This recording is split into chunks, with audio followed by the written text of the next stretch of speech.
Good morning.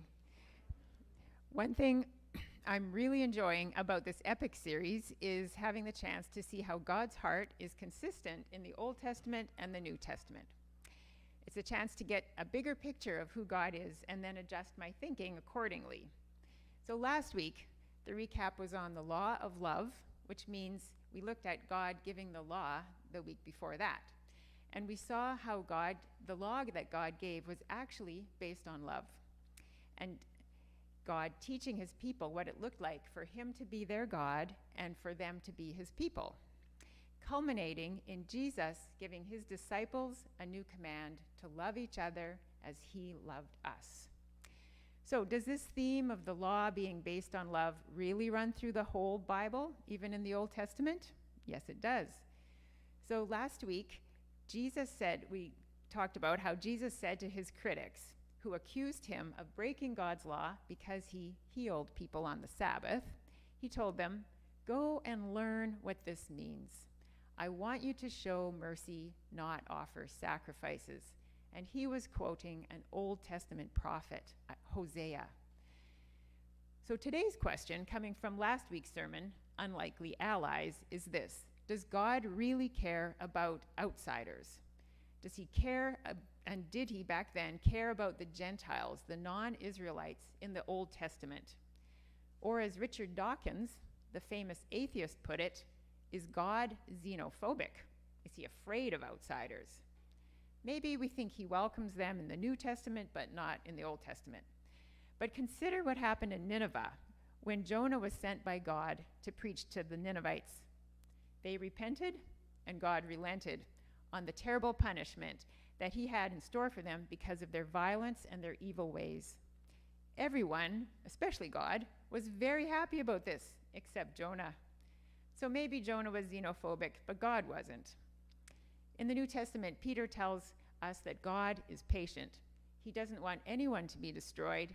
He wants everyone to repent. That's God's heart. Okay, so what's going on in the book of Joshua?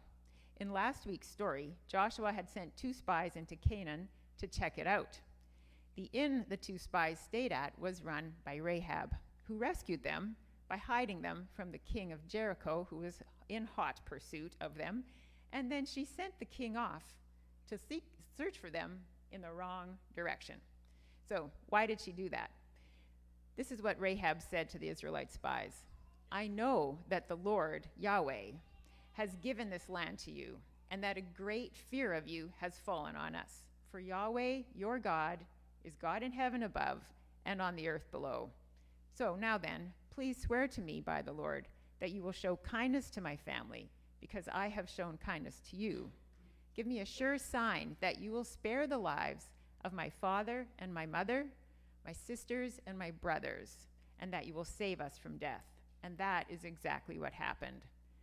Rahab seemed to have a lot against her as far as being acceptable to God. She was a Gentile and she was a prostitute.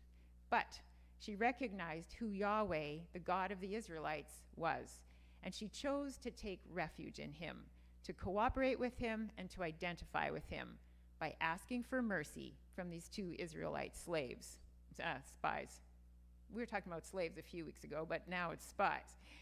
There are many, many references through the whole Bible where God speaks of welcoming those who may seem like outsiders, and of caring for those who go to him for mercy and take refuge in him. And I'm just going to share a few of those.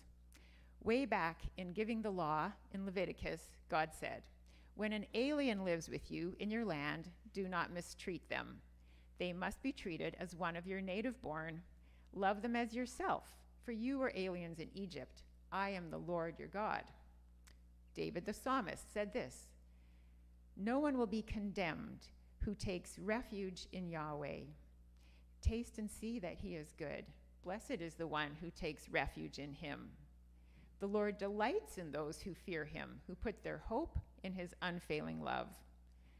Through the prophet Isaiah, God said, "The one who makes me his refuge will inherit the land." And that is certainly what happened to Rahab. She even became part of the genealogy of Jesus. Paul, quoting an Old Testament prophet Joel, said, "Everyone who calls on the name of the Lord will be saved." And the prophet Isaiah said this about Jesus. He's quoting God's words here. I will make you a light for the Gentiles, that you may bring my salvation to the ends of the earth. And finally, Jesus said this about himself. Whoever comes to me, I will never drive away. I will never reject those who come to me.